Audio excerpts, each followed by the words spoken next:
Hello. तो आज की इस वीडियो के अंदर हम लोग जो है लीनियर सर्च को जो है एग्जाम फ्रेंडली एल्गोरिदम देखने वाले हैं आज के इस वीडियो के अंदर। तो मैं तुमको इस तरीके से समझाने वाला हूँ कि तुम लोग इजीली तुमको क्लियर भी हो जाएगा कॉन्सेप्ट भी, और इसका जो एल्गोरिदम है जो कि एग्जाम के अंदर पूछते हैं वो भी तुम लोग इजीली लिख सकते हो। तो मैं यहाँ पर एक एरे बनाता हूँ। अभी देखो यहाँ पर मैंने एक एरे बनाया है, इसका नाम मान लो ए है। अब ए है, इसका नाम कैसे कि जैसे तुम लोग प्रोग्राम के अंदर लिखते हो तो क्या लिखते हो कि इंट ए, फिर ऐसे करके तुम ब्रैकेट लिखते हो या फिर इसके अंदर साइज लिखते हो, तो वैसे ही मतलब इसका नाम जो है वो एरे का ए हमने रखा है। ठीक है, तुम कुछ भी नाम रख सकते हो, बाकी ए जो है वो रखोगे तो तुमको इजीली होगा तुम्हारे एग्जाम के अंदर। ठीक है, एरे का नाम ए है।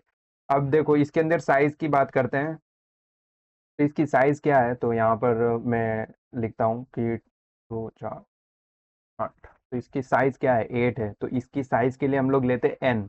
एन जो है वो हमारा क्या है, 8 है। ठीक है, एन जो है वो क्या रिप्रेजेंट कर रहा है, इसकी साइज, एरे की साइज। ठीक है, और और क्या था, हाँ, इसकी इंडेक्सिंग की बात करते हैं। तो देखो ये जीरो बेस इंडेक्सिंग होता है, तो 0 1 2 3 4 5 6 7। देखो टोटल साइज क्या है, 8 है, बाकी जीरो से स्टार्ट हो रहा है इसलिए 7 तक जा रहा है। ठीक है, क्लियर। अभी हमको यहाँ पर फाइंड करना है वैल्यू। वैल्यू मान लो कि हमको 10 फाइंड करना है, तो हमारी जो फाइंड करने की वैल्यू है, मान लो हमने वेरिएबल लिया वेल नाम का, वैल मतलब वैल्यू नाम का, उसके अंदर हमको 10 फाइंड करना है, सर्च करना है। ओके, तो इसके लिए हम लोग एल्गोरिदम लिखते हैं सिंपली, तुमको क्लियर होगा। एल्गोरिदम, ठीक है, सबसे पहला स्टेप लिखेंगे, स्टेप नंबर 1। ओके, पहले लिखते हैं सर्च। सर्च के अंदर हमने क्या क्या लिया है। सर्च के अंदर सबसे पहले ए नाम का हमारा एरे है, उसकी साइज एन है, ए साइज, और उसके बाद हमको फाइंड करना है वो वैल्यू। 3 पैरामीटर होंगे इसके। ठीक है, चलो स्टेप नंबर 1। एल्गोरिदम तुम इस टाइप से ही लिखना एग्जाम के अंदर। देखो स्टेप नंबर 1, स्टेप नंबर 1 के अंदर क्या करो, जो आई है, आई मतलब हमारा इंडेक्स। इंडेक्स कहाँ से स्टार्ट हो रहा है, जीरो से स्टार्ट हो रहा है, देख सकते हो। ये क्या है हमारा, ये हमारा आई है। इंडेक्स मतलब इसको इंडेक्सिंग बोलते हैं। ठीक है, इतना तो मालूम ही होगा तुमको एरे में इंडेक्स किसको बोलते हैं। ओके, सो आई जीरो लेंगे, टेम्प लेंगे हम लोग जीरो। अब ये टेम्प क्या है, तो टेम्प हम लोग इसलिए ले रहे हैं कि जैसे ये जो वैल्यू है इसको हम लोग इसके अंदर सर्च करने वाले हैं। और सर्च कैसे करेंगे, हम लोग 1 बाय 1 सर्च करेंगे। हम लोग वाइल लूप या फिर लूप का यूज करेंगे। उस लूप के यूज से हम लोग जो है सर्च करने वाले हैं इसके अंदर वैल्यू। मतलब पहली वैल्यू चेक होगी, दूसरी, तीसरी, चौथी, मतलब जहां तक वैल्यू फाउंड नहीं होती तब तक सर्च होगा। और जहां पर भी फाउंड हो जाता है वहां पर हम लोग टेम्प को जीरो से क्या कर देंगे, 1 कर देंगे। इसलिए मैंने टेम्प को लिया है, आगे तुमको समझ में आएगा ज्यादा क्लियर। ओके, अभी स्टेप नंबर 2 लिखेंगे हम लोग लूप का।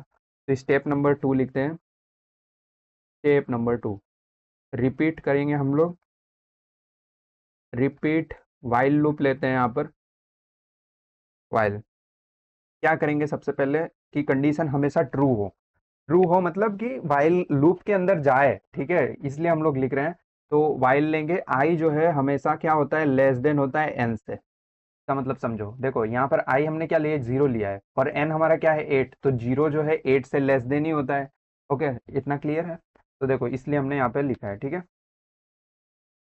ओके, सो repeat while until, until step मतलब कौन से स्टेप तक हमको जाना है वो लिखेंगे, वो बाद में लिखेंगे। सबसे पहले ये पहले कंडीशन लिख दिया हमने। ओके, पहले हमने लूप लिख दिया। ठीक है, अभी थर्ड, थर्ड स्टेप में क्या लिखेंगे, इफ, अगर ए ऑफ आई मतलब एरे का जो इंडेक्स है, एरे का मतलब ये जो एरे है ये हमारा क्या है, एरे। एरे मतलब ए, हमने उसका नाम दिया एरे का। एरे का आई, आई मतलब इंडेक्स। अगर एरे का index equal to value, value के बराबर हो जाता है, तो हम लोग क्या लिखेंगे, यहाँ पर हम लोग क्या करेंगे, लिखेंगे नहीं, हम लोग यहाँ पर टेम्प नाम का जो वेरिएबल है उसको 1 कर देंगे। 1 कर देंगे और यहाँ से ही हम लोग क्या करेंगे, ब्रेक हो जाएंगे। ब्रेक मतलब बाहर निकल जाएंगे। ठीक है, ठीक है, देखो इसका मतलब क्या है कि अगर हम लोग आई को, आई तो लेस देन एन होता है, मतलब लूप के अंदर गए, लूप के अंदर गए तो सबसे पहले क्या है हमारा आई, हमने यहाँ पर जीरो डिक्लेयर किया है। अगर ए ऑफ जीरो की वैल्यू जो है वो वैल्यू जो हमको फाइंड करनी है उसके इक्वल टू हो जाती है, तब तो हम इधर ही से टेम्प को 1 कर देंगे और बाहर निकल जाएंगे। अगर ऐसा नहीं होता है, ऐसा नहीं होता है, मान लो कि पहली बार में ही तुमको नहीं मिलता है तो हमको फाइंड करना है वैल्यू, तो हम लोग क्या करेंगे, आई को आई से +1 करेंगे। इसका मतलब समझो, आई को आई से ही +1 करेंगे। आई हमारा क्या है, सबसे पहले जीरो, तो जीरो में +1 करोगे तो क्या हो जाएगा, 1 हो जाएगा, तो यहाँ पर चले जाएगा।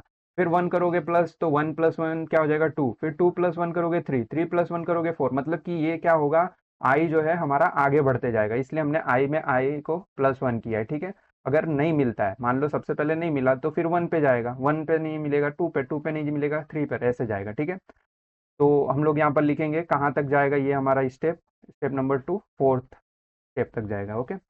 और मान लो कि हमारी वैल्यू नहीं मिलती है, मान लो कि ये लूप, ये जो एरे है इसके अंदर मान लो कि तुमको वैल्यू फाउंड करनी थी, फाइंड करनी थी, सॉरी, वैल्यू जो हमको तुमको फाइंड करनी थी वो मान लो 30 थी, और 30 तो इस एरे के अंदर दिया ही नहीं है, तो इसका मतलब क्या होगा कि तुम्हारा टेम्प नाम का जो वेरिएबल है वो हमेशा 0 पर ही रहेगा।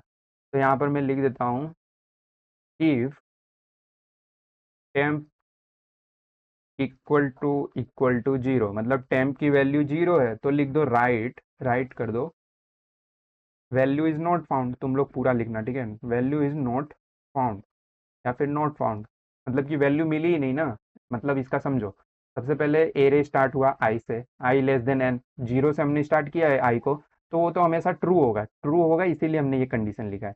अंदर जाएगा लूप के, तो सबसे पहले चेक होगा, नहीं है इक्वल टू, फिर से +1 होगा, फिर यहाँ पर मान लो, देख लो यहाँ पर मैं समझा देता हूँ, अगर 30 है तो +1 होगा यहाँ पर, सबसे पहले वैल्यू से इक्वल तो हो ही नहीं रही है, मतलब इस वाले इफ वाले कंडीशन में तो जाएगा ही नहीं, +1 होगा, मतलब स्टेप नंबर 4 तक ही हमको जाना है, इस लूप को जो है हम लोग ऐसे ऐसे ऐसे ऐसे इतने में ही घुमाएंगे, ठीक है।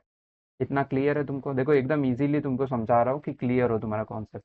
मान लो कि तुमको 10 30 फाउंड करना है, मतलब तो यहाँ पर आई ++1 होते होते, मतलब यहाँ तक तुम्हारा आई कहाँ पहुंच जाएगा, तुम्हारा आई पहुंच जाएगा 8 पर, ओके। और 8 जो है हमने देखो यहाँ पर क्या लिखा था, आई लेस देन ही होना चाहिए, इक्वल टू भी नहीं होना चाहिए, 8 और 8 इक्वल हो गए, मतलब ये कंडीशन ही ट्रू नहीं होगी, तो ये कंडीशन ही नहीं ट्रू होगी, तो तुम लोग जो है इस ये जो वाइल लूप है इसके भी बाहर आ जाओगे, समझ में आया? आई थिंक तो तुमको समझ में आया होगा।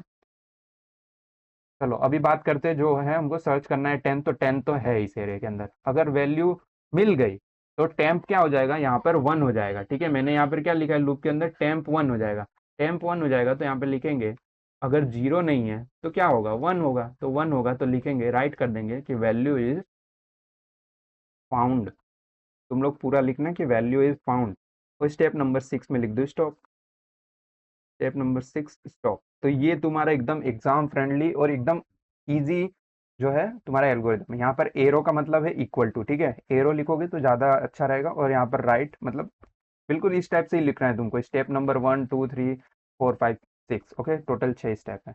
तो ये देखो, ये तुम्हारा सिंपली लीनियर सर्च था।